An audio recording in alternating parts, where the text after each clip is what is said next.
नमस्कार मेरे विद्यार्थी भाई और बहनों। इसके पहले मैं आपसे ऑन वीडियो आपके सामने नहीं आया। मेरे चैनल के जितने भी वीडियो थे तो ये उस वीडियो में मेरा चेहरा अभी तक नहीं दिखा है। प्यारे दोस्तों, आप नीट परीक्षा दे रहे हैं, सीईटी जैसी परीक्षा दे रहे हैं। ये आपके लिए इम्तिहान बहुत ही महत्वपूर्ण होता है।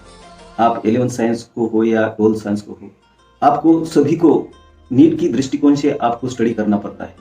एनसीईआरटी बायोलॉजी के 38 टोटल चैप्टर्स हैं।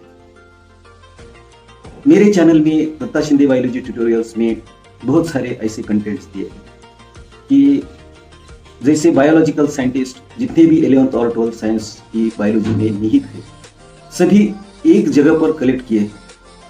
ऐसे कई सारे वीडियो स्पेशलाइज्ड सेल, जितने भी बायोलॉजी के अंदर स्पेशलाइज्ड सेल है, सभी यूनिट्स दिए हैं, कई शेप्स दिए हैं या कई फुल फॉर्म्स दिए हैं। और सबसे बड़ी बात यह है कि एनसीईआरटी 11th में बायोलॉजी में जितने भी टेबल्स हर एक टॉपिक में आए हैं, वही टॉपिक का स्पेशल वीडियो बनाए हैं, वहां से क्वेश्चन बिलोंग करते हैं। 12th एनसीईआरटी बायोलॉजी का जल्द ही आपको प्रीमियर शो होगा। इसके पहले मैं आपसे रूबरू होना चाहता था। प्यारे भाइयों, आप हमेशा इस चैनल पर प्यार करते हैं, मुझसे प्यार करते हैं, तो पहली बार आपके सामने आना। अभी आप ऐसे ही आप स्टडी करते रहिए और ये नया वीडियो जो है वो आप देखेंगे, मुझे यकीन है। नमस्कार सभी को। तो यही मैं आशा आपसे व्यक्त करता हूँ। आप प्रतियोगिता परीक्षाएं जैसी नीट जैसी परीक्षाओं में अच्छे अंक प्राप्त करेंगे, यही शुभकामना व्यक्त करता हूँ। धन्यवाद। आप शुरू करते हैं भाइयों, ये tables and information mentioned in 12th science NCERT biology. इस वीडियो में टेबल्स एंड इंफॉर्मेशन के अलावा कई एक टॉपिक नंबर 1 की reproduction in organism figure number 1 दी है। वहां पर life span of some organism का मेंशन किए हैं। तो लाइफ स्पैन की बात करते हैं। यहाँ पर approximate life span of some organisms ये है। देखिए, एलिफेंट का life span 60 to 75 years, rose plant का 10 to 10 ईयर्स, डॉग के 25 ईयर्स, बटरफ्लाई का 1 to 2 वीक्स, क्रो का 15 ईयर्स, 25 ईयर्स बनाना ट्री का होता है, कौ का 25 ईयर्स, ये तोते का या पैरट का 140 ईयर्स ये लाइफ स्पैन है टोटल। क्रोकोडाइल का 60 ईयर्स, हॉर्स का 50 ईयर्स और फ्रूट फ्लाई 1 मंथ का लाइफ स्पैन होता है। 4 मंथ का लाइफ स्पैन राइस प्लांट का होता है। टॉर्टाइस का 100 to 150 ईयर्स होता है और बैनियन का लाइफ स्पैन 200 to 300 ईयर होता है। इस स्लाइड में टोटल आपको 4 प्लांट्स दिए हैं और बाकी सब एनिमल्स हैं। नेक्स्ट टेबल की बात करते हैं। ये पहले टॉपिक का रिप्रोडक्शन इन ऑर्गेनिजम्स का ही टेबल है, fill in the blank space. तो इसमें टोटल 7 एनिमल का और 6 प्लांट्स के chromosome number in meiocyte diploid और क्रोमोसोम नंबर इन गैमेट्स दिए। तो गैमेट्स हमेशा हैप्लॉइड होते हैं, आप जानते हैं, ज्यादा चर्चा करने की जरूरत नहीं है। ह्यूमन का आप जानते हैं कि ह्यूमन बींग्स का 46 सेल में, डिप्लॉयड सेल में 46 क्रोमोसोम होते हैं, 23 हैप्लॉइड सेल्स यानी कि गैमेट्स में होते हैं, मेल गैमेट हो या फीमेल गैमेट। हाउस फ्लाई में टोटल क्रोमोसोम नंबर 12 होते हैं और गैमेट 6 होते हैं। रैट में 42 क्रोमोसोम्स होते हैं और गैमेट्स ये 21 गैमेट्स होते हैं क्रोमोसोम नंबर। डॉग्स में 78 और क्रोमोसोम नंबर इन डॉग्स में ये हैप्लॉइड में, गैमेट्स में 39, कैट में 38 और ये हैप्लॉइड की बात करते हैं 9। फ्रूटी फ्लाई में क्रोमोसोम नंबर इन मियोसाइट में 8 होंगे और ये गैमेट्स में 4 होंगे। बटरफ्लाई में 380 होंगे और हैप्लॉइड गैमेट्स में 190 होंगे। यहाँ टोटल प्लांट्स दिए हैं, apple, rice, maize, potato, ophioglossum, ये फर्न होता है और ओनियन। तो एप्पल में total chromosome number in meiocyte diploid में 34 होंगे, हैप्लॉइड गैमेट में 17 होंगे। राइस में 24 होंगे, हैप्लॉइड गैमेट में 12 होंगे। मेज में टोटल क्रोमोसोम मियोसाइट्स में डिप्लॉयड होंगे 20 और हैप्लॉइड होंगे 10। पोटैटो में होंगे 48 और हैप्लॉइड क्रोमोसोम नंबर गैमेट्स में होंगे 24। ओपियोग्लाज्म एक स्पेशल टाइप का फॉर्म है, 1260 total chromosome number in meiocyte होंगे डिप्लॉयड में और हैप्लॉइड होंगे 630 और ओनियन में होंगे 32 ये chromosome number in meiocyte diploid और हैप्लॉइड की बात करते हैं गैमेट्स की तो 16 होंगे ये ओनियन। ये हुई बात इसकी। ये chromosome number in meiocyte diploid और chromosome number in gametes haploid. Next table की बात करते हैं मेंडल के contrasting traits studied by Mendel in pea plant. ये टॉपिक नंबर 5 है, principle of inheritance and variations. ये टेबल नंबर 5.1 पेज नंबर 71 पर दिया है, contrasting traits studied by Mendel. तो यहाँ देखिए कि कैरेक्टर्स टोटल 7 मेंडल ने स्टडी को लिए थे। Stem height, flower colour, flower position, flower pod shape, pod colour, seed shape और सीड कलर। तो यहाँ से आप जानेंगे कि टोटल सीड के बारे में 2 कैरेक्टर है, पॉड के बारे में 2 कैरेक्टर है, फ्लावर के बारे में 2 कैरेक्टर है और हाइट के बारे में सिर्फ सिंगल स्टेम हाइट दी है। तो कॉन्ट्रास्टिंग कैरेक्टर 2 होते हैं, उन्होंने स्टडी किए कि टॉल एंड डॉर्क की प्लांट। फ्लावर की कलर की बात करेंगे, यहाँ पर देखिए ये टॉल एंड डॉर्क प्लांट है। फ्लावर का कलर है वायोलेट एंड व्हाइट, ये 2 कॉन्ट्रास्टिंग कैरेक्टर है। फ्लावर की पोजीशन एक्साइल और टर्मिनल, ये देखिए यहाँ पर एक्साइल पर ये फ्लावर की पोजीशन है और ये टर्मिनल पर है। पॉड कौन से होते हैं, पॉड शेप की बात करेंगे इनफ्लेटेड और कंस्ट्रिक्टेड, यहाँ पर देखिए। दूसरा पॉड का कलर लिया है ग्रीन कलर और येलो कलर की पॉड। और सीड शेप की बात करेंगे, यहाँ राउंड और सीड शेप ग्रीन और सीड कलर की बात करते हैं तो येलो और ग्रीन। ये 7 कॉन्ट्रास्टिंग कैरेक्टर मेंडल ने उनके एक्सपेरिमेंट में लिए थे। तो याद रखना, सीड शेप के 2, पॉड शेप के 2, फ्लावर के बारे में 2, कलर और पोजीशन और स्टेम हाइट अकेला एक कैरेक्टर उन्होंने लिया था। अभी यहाँ से भी क्वेश्चन बिलोंग हुआ था नीट में एक बार। नेक्स्ट टेबल की बात करते हैं, ये वेरी इंपॉर्टेंट टेबल है, आपके लिए मायने रखता है भाई। ये टेबल नंबर 5.2 पेज नंबर 77 और टॉपिक का नाम है जेनेटिक बेसिस। ये 5 नंबर का principle of inheritance and variation का। ये यहाँ पर देखिए साथियों, आपने मेंडल के डोमिनेंस के बारे में कहा, इनकम्प्लीट डोमिनेंस में भी देखा था कि डोमिनेंस क्या कहता था। अब तक हमने मेंडल के क्रॉस जितने पढ़े हैं डोमिनेंस की, तो डोमिनेंस का कंसेप्ट जिसके अकॉर्डिंग जब हम 2 अलग अलग कैरेक्टर शो करने वाले ऑर्गेनिज्म को क्रॉस करते हैं तो F1 जनरेशन मिलती है। वो किसी एक पेरेंट के कैरेक्टर को एक्सप्रेस करती है F1 जनरेशन में, उस कैरेक्टर को हम डोमिनेंट कहते हैं। जो दूसरे पेरेंट का कैरेक्टर होता है जो एक्सप्रेस F1 जनरेशन में नहीं होता, उसे रिसेसिव कैरेक्टर कहते हैं। और बात की थी इनकम्प्लीट डोमिनेंस की, तो ये मेंडल के क्रॉस के डिविएशन शो करता है इनकम्प्लीट डोमिनेंस।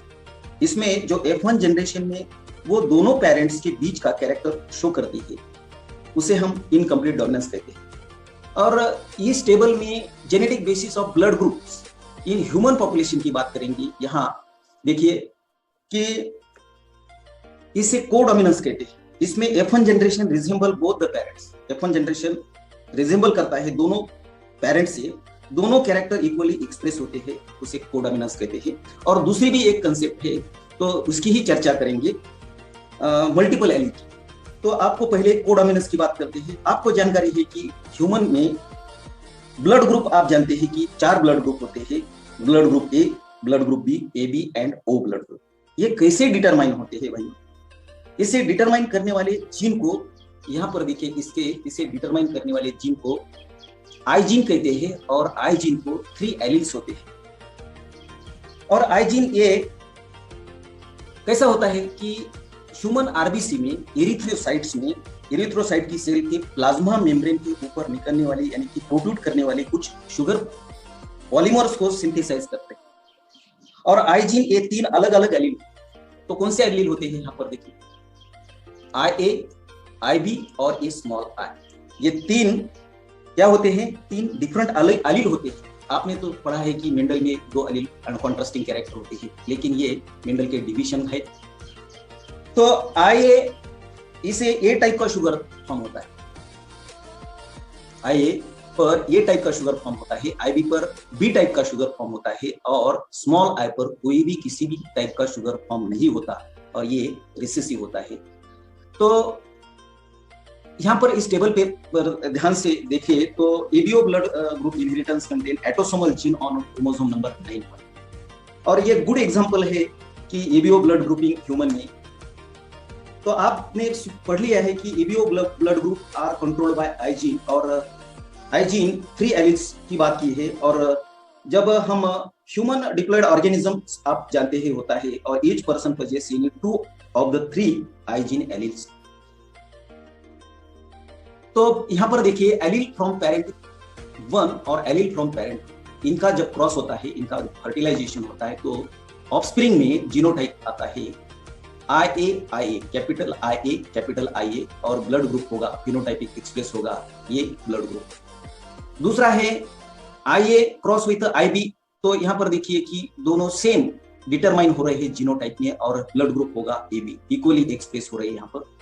तीसरा है जब क्रॉस करते हैं IA विथ स्मॉल I, तो यहाँ पर कोई ये शुगर नहीं होता इस पर, तो इस जीनोटाइप की बात करेंगे I capital A small I, ये ब्लड ग्रुप होगा ऑफस्प्रिंग का, ये ब्लड ग्रुप होगा।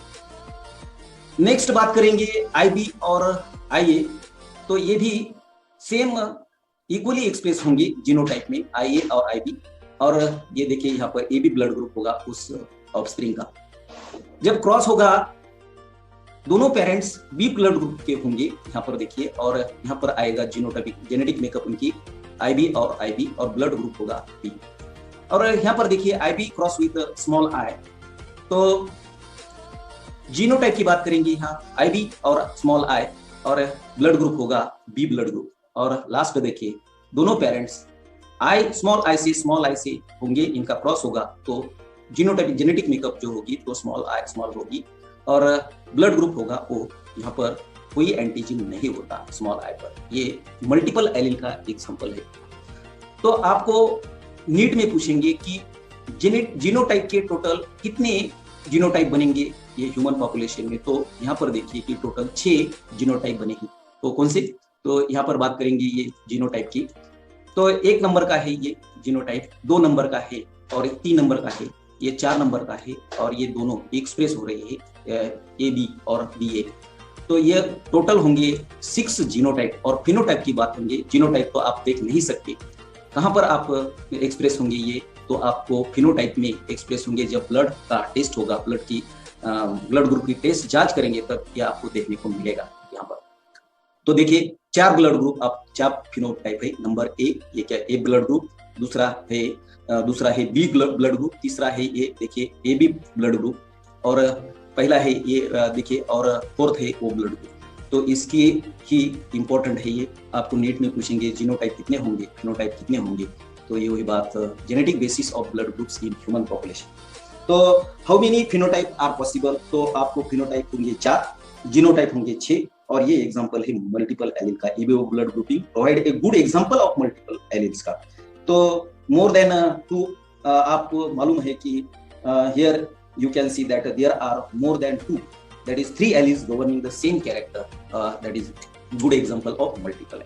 नेक्स्ट टेबल की बात करेंगे, यहाँ पर देखिए कि यही टॉपिक नंबर प्रिंसिपल 5 का principle of inheritance and creations दिया। तो यहाँ पर दिए है कि comparison between the behaviour of chromosome and genes. तो आप जानते हैं इस डायग्राम में देखिए, किसी ऑर्गेनिज्म में टोटल सेल जो होती है, सेल के अंदर जो जेनेटिक मटेरियल होता है उसे जीनोम कहते हैं। न्यूक्लियस के अंदर ये जीनोम में क्रोमोसोम बनते हैं, और क्रोमोसोम से ये डीएनए और ये जीन। तो gene contain instruction for making proteins, और डिफरेंट टाइप्स के प्रोटीन जीन परफॉर्म होते हैं, और ये स्ट्रक्चरल प्रोटीन हो या फंक्शनल प्रोटीन्स कहेंगे उसे। और प्रोटीन एक्ट्स अलोन, और ये in complexes to the perform many cellular function, कई सेलुलर फंक्शन ये प्रोटीन प्रोड्यूस करते हैं ऑर्गेनिज्म। तो both genes and chromosome play a equally important role in holding the information. तो जीन पर इंफॉर्मेशन उस ऑर्गेनिज्म की होती है। Chromosome has many genes and the genes hold information to build a specific protein. यही इस diagram में मैंने कहा है। तो क्रोमोसोम यहाँ कॉलम नंबर A में और कॉलम नंबर B में जीन्स दिए है, जीन्स का कैरेक्टर है। क्रोमोसोम हमेशा पेयर्स में ऑकर होती है, और जीन भी ऑकर्स इन पेयर्स।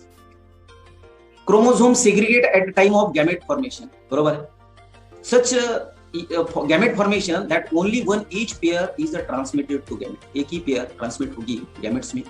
और जब बात करते हैं जीन्स की, तो जीन भी segregate at a time of gamete formation, and only one of each pair is transmitted to gamete, ये भी सही है। Independent pairs segregate independently of each other, ये क्रोमोसोम में भी सही है। और जीन्स में one pair segregate independently of another pair. तो ये हुई बात इसकी क्रोमोसोम और जीन्स में। आप यहाँ पर एक क्वेश्चन पूछा है, can you tell which of the column A और column B represent chromosome and which represent the gene, how did you decide, ये आप कैसे डिसाइड करते हैं। तो कॉलम नंबर ए है क्रोमोसोम का और कॉलम नंबर बी है जीन्स का। तो यहाँ पर देखिए क्रोमोसोम में independent pair segregate independently of each other, इसे ये क्रोमोसोम डिटरमाइन करेगा। और ये जीन्स जब बात की है कि जीन कैसे डिसाइड करते हैं, तो जीन में one pair segregate independently of another pairs, इससे ये डिसाइड होगा। नेक्स्ट टेबल की बात करते, टेबल कंपैरिजन क्रोमोसोम के बारे में और जानते हैं, behaviour of chromosome and genes specially आपके लिए दिया है, ये एनसीईआरटी में नहीं लिखा तो भी आपको क्रोमोसोम की जानकारी होनी चाहिए। यहाँ पर देखिए chromosomes are the packed structure of DNA with protein, chromosome packed structure होता है डीएनए विथ प्रोटीन। क्रोमोसोम्स ये visible under the microscope, microscope के अंडर ही आप देख सकते हैं मेटाफेज में। A single chromosome comprises many gene, ये सिंगल क्रोमोसोम पर बहुत सारे जीन्स होते हैं। और क्रोमोसोम ये कंपोज होते हैं कैसे साथियों, क्रोमोसोम ये compose of DNA, histone protein and RNA से बनते हैं। क्रोमोसोमल म्यूटेशन ये लार्ज फॉर्म पर होता है और chromosome mutations lead to chromosomal abnormality, यदि क्रोमोसोम का म्यूटेशन होता है तो एबनॉर्मलिटी फॉर्म होती है। नेक्स्ट बात करेंगे जीन्स की, तो genes is located on chromosome, यहाँ पर देखिए एक क्रोमोसोम दिए है और ये क्रोमोसोम पर ये जीन्स लोकेट हुए हैं और ये genes are not visible under the microscope, ये माइक्रोस्कोप के अंडर नहीं देख सकते। Single gene is locus on chromosome, देखिए यहाँ पर ये जीन का लोकस दिया है इस डायग्राम में, देखिए प्यारे दोस्तों जीन लोकस का, और यहाँ पर जीन्स एलिव्स होते हैं। Single gene is a locus on chromosome, genes are composed of से डीएनए से और आरएनए से बनते हैं। Gene mutation is are small, ये स्मॉल जीन, क्रोमोसोम का म्यूटेशन ये लार्ज स्केल पर होता है और जीन का म्यूटेशन ये कम होता है। Gene mutation lead two point mutations कहेंगे उसे। तो ये हुई बात इसकी जीन्स की। तो ये देखिए homologous chromosome affect a single nucleotide, nucleic acid यहाँ पर होते हैं, जीन लोकस होता है और इसी पर ये डिफरेंट लोकेशन पर ऑर्गेनिजम्स के कैरेक्टर फॉर्म होते हैं। नेक्स्ट बात करते हैं टेबल की, तो यहाँ पर देखिए कि आपको टॉपिक नंबर 9, टॉपिक नंबर 9 की बात करते हैं। यहाँ पर क्या है टॉपिक नंबर 9, तो strategies for enhancement of food production, ये टेबल नंबर 9 पॉइंट दिया है 9.1 पेज नंबर 174 पर आपको दिखेगा। इस पहले कॉलम में क्रॉप्स दिए हैं, दूसरे कॉलम में उनकी इम्प्रूव्ड वैरायटी दी है और तीसरे कॉलम में इनके रेजिस्टेंट टू डिसीज, कौन से डिसीज को रेजिस्ट करती है वैरायटी। तो पहले जानेंगे कि व्हीट वैरायटी, कई सारी व्हीट वैरायटी होती है, वैरायटी हिमगिरी डेवलप की है स्पेशली, इसलिए रेजिस्टेंट टू डिसीज कौन सा, लीफ एंड स्ट्राइप रस्ट और हिल बर्न। तो ये बैसिडोमाइसिटिस फंगस से कॉज होता है लीफ एंड स्ट्राइप रस्ट, उसे हिल बर्न कहते हैं। हिल बर्न भी अलग है, पक्सिनिया है बैसिडोमाइसिटिस का। दूसरा क्रॉप है ब्रासिका, वो सरसों की ये वैरायटी यहाँ पर देखिए, पुसा स्वर्णिम, करण राय कहते हैं उसे। व्हाइट रस्ट ये डिसीज होता है व्हीट पर, ब्रासिका पर, सरसों पर। और ऊमाइसिटिस कौन सा है, उस ऊमाइसिटिस अल्बिगो कैंडिडा। साथियों ये ऊमाइसिटिस या अल्बिगो कैंडिडा को पहले फंगी में रखा था, लेकिन अभी इनका स्पेशल क्लास बनाई है क्योंकि ये अल्बिगो का ये स्पेशल ये ऑर्गेनिज्म कई स्पीशीज होती है, इनका सेल वॉल काइटिन से नहीं बनता, सेल्यूलोज से बनता है और कई काइटिन के मेंबर होते हैं, इसलिए ये फंगी में नहीं आता। याद रखना बेहद ही इंपॉर्टेंट है, यहाँ से क्वेश्चन बिलोंग होगा। तीसरा क्रॉप है कॉलीफ्लावर, उसे फूल गोभी कहते हैं और उनकी वैरायटी डेवलप की है पुसा शुभ्रा, पुसा स्नोबॉल K1 और ये रेजिस्ट करती है, ये वैरायटी रेजिस्ट करती है black rot and curl blight black rot. उस कॉलीफ्लावर में ये ब्लैक रॉट आता है, कर्ल ब्लाइट ब्लैक रॉट्स आता है वहां पर, और ये बैक्टीरिया से कॉज होता है। नेक्स्ट क्रॉप वैरायटी है कौपी, उसे लुबिया कहते हैं, मराठी में चौड़ी कहते हैं और इनकी वैरायटी डेवलप की है पुसा कोमल। और resistance to disease bacterial blight यहाँ इससे ये डेवलप की है, यहाँ से ये डिसीज नहीं होगा बैक्टीरियल ब्लाइट इस वैरायटी जब भी आपने किसानों ने यूज किए तो लोबिया और कॉफी प्लांट लेने के लिए बैक्टीरियल कॉज है ये। चिली की बात करते हैं प्यारे दोस्तों, ये चिली मिर्च कहते हैं, पुसा सदाबहार ये वैरायटी है डेवलप की है। चिली मोजाइक वायरस, ये वायरस से कॉज होगी, tobacco mosaic viruses and leaf curl इससे होगा, ये वायरस से होती है। आप कभी यदि इस चिली की क्रॉप पर जाइए आप तो अभी देखिए कभी आपको देखे तो ये चिली मोजाइक वायरस या लीफ कर्ल लिखे तो इससे। नेक्स्ट टेबल की बात करेंगे 9.2, insect and pest resistant variety पहले कॉलम में दिए है क्रॉप, और दूसरे कॉलम में उसकी डेवलप की वाली वैरायटी, और तीसरे कॉलम में इंसेक्ट पेस्ट दिए है कौन से इंसेक्ट। तो बात करते हैं ब्रासिका रेपसीड मस्टर्ड, तो ये वैरायटी डेवलप की है कुसा गोरो, ये राई या मोहरी कहेंगे रेपसीड को, और इन पर अटैक होता है एफिड्स का, लेकिन ये वैरायटी पर ये एफाइड्स का, ये देखिए यहाँ पर आपको दिखाई दे रहा है ये ब्रासिका रेपसीड मस्टर्ड का प्लांट, यहाँ पर एफिड्स हुए है। अभी इस वैरायटी का जब फार्मर्स यूज करते हैं तो ये एफिड्स का प्रॉब्लम नहीं आएगा, प्रॉब्लम ये एफिड्स नहीं होंगे, इनके रेजिस्ट वैरायटी है ये एफिड्स को। फ्लैट बीन की बात करेंगे, फ्लैट बीन को सोयाबीन कहते हैं, उनके दो वैरायटी डेवलप, कुसा सेम टू ये वैरायटी है, सॉरी एक ही वैरायटी है कुसा सेम टू।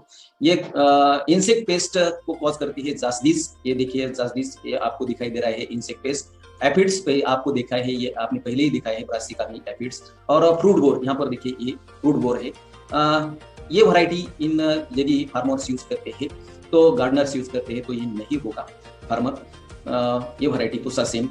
ओकरा की बात करेंगे, ये क्रॉप वैरायटी है भिंडी की, ये ओकरा से भिंडी कहते हैं, और डेवलप की वाली वैरायटी है कुसा सावनी कुसा A4। तो शूट एंड फ्रूट बोर जो भी ये भिंडी को होता है ओकरा को होता है तो नहीं होगा यदि ये वैरायटी फार्मर्स यूज करते हैं। तो यहाँ पर देखिए ये फ्रूट बोर हुआ है, अभी नहीं होगा इस वैरायटी से। तो ये हुई बात table number 9.2 insect pest resistance variety की। साथियों आगे बात करेंगे पॉपुलेशन इंटरेक्शन के, टॉपिक नंबर 13 है ऑर्गेनिज्म एंड पॉपुलेशन, इकोलॉजी का टॉपिक है, वेरी इंपॉर्टेंट होते हैं। इकोलॉजी से तीन चार टॉपिक है आपके एनसीईआरटी में 12th में दिए हैं, यहाँ से कम 3 या 4 क्वेश्चन बिलोंग होते हैं, और पॉपुलेशन इंटरेक्शन में एक हमेशा पक्का होगा। ये टेबल नंबर 13.1 पेज नंबर 232 पर दिया है।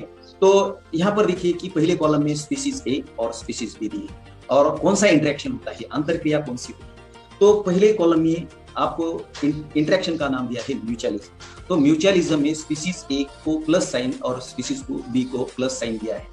तो म्यूचुअलिज्म किसे कहते हैं भाई, both the species get benefited, इसलिए इन्हें प्लस साइन दिया है, वो दोनों स्पीसीज को सेम फायदा है।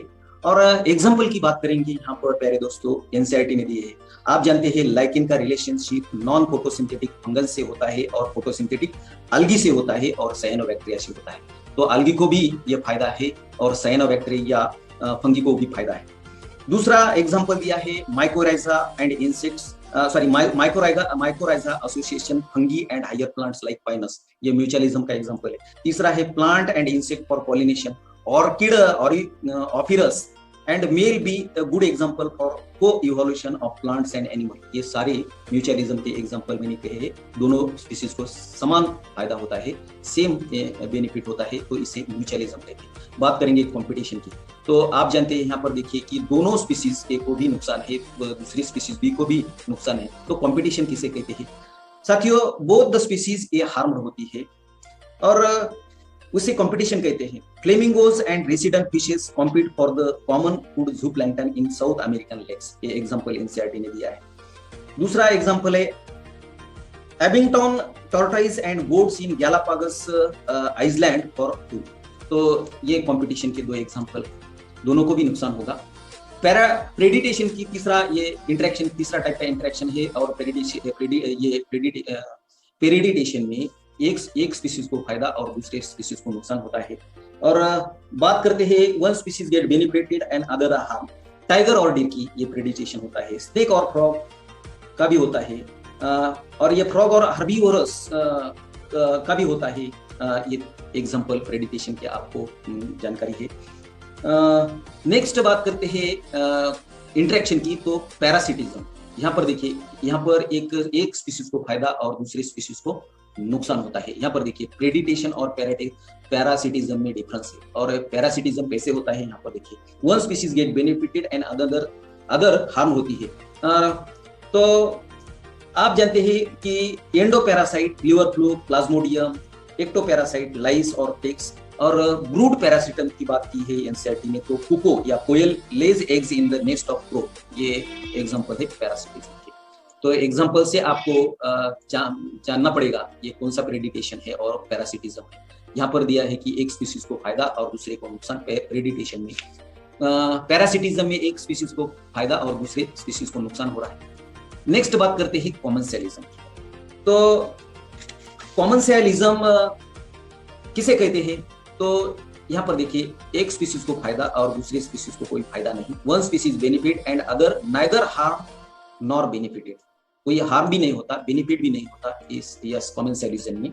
और आप जानते हैं कि एग्जांपल एनसीईआरटी ने दिए है कि the cattle egret catches and insect disturb by moving cattle, जैसे जैसे कैटल मूविंग होंगी तो इंसेक्ट डिस्टर्ब होंगे, और बट कैटल नाइदर हार्म और नॉट बेनिफिटेड, यानी कि इरगट को फायदा है, इरगट ये कैटल पर जो भी इंसेक्ट होते हैं उनसे उनका खाना होता है। दूसरा अनदर एग्जांपल है कि क्लॉन फिशेस का ये कॉमर्शियलिज्म में, क्लॉन फिश की जब बात करते हैं तो ये clown fishes get protection from predators by close association with sea animal, but sea animal is not affected, तो सी एनिमल को कोई इफेक्ट नहीं होता। और नेक्स्ट बात करते हैं अमनसियलिज्म। साथियों अमनसियलिज्म तो यहाँ पर दिया है कि अमनसियलिज्म में क्या दिया है, वन स्पीसीज हर्ट्स होती है, ये स्पीसीज हर्ट्स होती है and others but the other is not affected, दूसरे पर कोई नहीं होता, ये अमनसियलिज्म इसे कहते हैं। One species hurts and other but the other is not affected. तो इसका एग्जांपल की बात करेंगे, पेनिसिलियम आप जानते हैं कि सिक्रेट करता है पेनिसिलियम, पेनिसिलियम नोटाटन ये फंगस है, ये इस फंगस से पेनिसिलिन ये एंटीबायोटिक सिक्रेट होता है और एंटीबायोटिक बैक्टीरिया को किल करता है पेनिसिलियम, बट पेनिसिलिन को कोई उस फंगी को कोई फायदा नहीं, ये गुड एग्जांपल है अमनसियलिज्म का। ये वही बात टेबल नंबर 13.1 की। नेक्स्ट टेबल की बात करते हैं तो साथियों table showing the mass emission standard in India, तो ये इससे अभी तक क्वेश्चन नहीं बिलोंग हुआ है, ये केस स्टडी है दिल्ली की दी है, प्रॉपर दिल्ली की, इंडिया का कैपिटल है। तो दिल्ली में कई पॉपुलेशन होता है, बहुत सारा पॉपुलेशन होता है क्योंकि दिल्ली में व्हीकल्स की संख्या बहुत ही है इंडिया में। Controlling vehicular air pollution case study of Delhi, table ये पेज नंबर 273 पर दिया है। आप जानते हैं कि BS3 BS4 ये देखिए यहाँ पर टाइप ऑफ व्हीकल दिया है और ये नॉर्म्स दिए हैं और सिटीज ऑफ इम्प्लीमेंटेशन, और बहुत सारे इंडिया की भारत की सिटीज ये पोल्यूटेड हो रही है और इससे नागरिकों को बहुत ही डिसीजेस कॉज हो रहे हैं, लंग्स और कई सारे डिसीजेस। तो टाइप ऑफ व्हीकल पहले 4 wheeler, Bharat stage third through out the country since अक्टूबर 2010। ये 4 व्हीलर के लिए BS3 का इंजन नॉर्म्स था, यानी कि पोल्यूशन कंट्रोल का। 4 व्हीलर देखिए दूसरे type of vehicle Bharat stage 4 यानी कि BS4, 3 मेगा सिटीज इंडिया के दिल्ली, NCR, मुंबई, कोलकाता, चेन्नई, बेंगलोर, सूरत, कानपुर, आगरा, कई सिटी अप्रैल 2010 से ये इम्प्लीमेंटेशन हुआ था BS4 का। 3 व्हीलर्स के लिए BS3 इंजन के नॉर्म्स है और थ्रू आउट द कंट्री ये अक्टूबर 2010 से, और 2 व्हीलर के लिए BS3 का through out the country since अक्टूबर 2000। और अभी लास्ट ईयर में 2020 में 4 व्हीलर के लिए नॉर्म्स आए हैं BS6 के। तो through out the country since April 2020 से ये लागू किया है, इम्प्लीमेंटेशन हुआ है BS6 इंजन सभी 4 व्हीलर्स में हुए। BS यानी कि भारत स्टेज इमिशन स्टैंडर्ड, ये emission norms introduced by the Indian government. ये norms aim to regulate output of air pollutants, आप जानते हैं कई एयर पोल्यूटेंट्स होते हैं, and strive for cleaner emission होना चाहिए। The timeline of Bharat stage emission norms are set by the Central Pollution and Control Board under the Environmental Ministry। तो भारत के पर्यावरण मिनिस्ट्री जो भी है तो वहां से ये नॉर्म्स आए। और दिल्ली की केस स्टडी की बात करते हैं, दिल्ली में सबसे पहले लागू किया था कि ये CNG बसेस पूरे पब्लिक ट्रांसपोर्ट के किए थे 2002 में। और BS6 की हैसियत है कि ए व्हीकल विथ BS6, ये देखिए यहाँ पर अभी अप्रैल 2020 से लागू किया है BS6 4 व्हीलर के लिए Bharat stage 6 throughout the country since April 2020। The most crucial difference between आप जानेंगे कि BS6 compliant engine with will require BS6 type का फ्यूल होना चाहिए, और crucial difference BS6 grade fuel और BS4 grade fuel ये अलग अलग होते हैं। BS4 तो अभी नहीं है लेकिन BS6 4 व्हीलर में कंपलसरी किए हैं और will be term as a कौन से किसके बारे में, ये कौन से पोल्यूटेंट्स होते हैं भाई, गौर से सुन ले साथियों। Sulphur and nitrogen oxides content unit. साथियों sulphur traces in BS6 fuel is 5 times lower 10 ppm, ये पोल्यूटेंट की मात्रा मापने वाला पार्ट्स पर मिलियन होता है, as compare to sulphur traces in BS4 fuel 50 ppm। BS4 में ज्यादा ये कंटेंट होते थे पोल्यूटेंट्स के, BS6 का इंजन अभी कंपलसरी किया। ये वही बात केस स्टडी दिल्ली की, अभी तो BS6 अभी इंडिया केस पूरे इंडिया में ये कानून बनाया है central ministry of pollution control में, एनवायरमेंटल मिनिस्ट्री ने। प्यारे दोस्तों, यहाँ पर स्टॉप करते हैं। इस वीडियो को आप अंत तक देखिए, लाइक करें, सब्सक्राइब करें, शेयर करें। Thank you.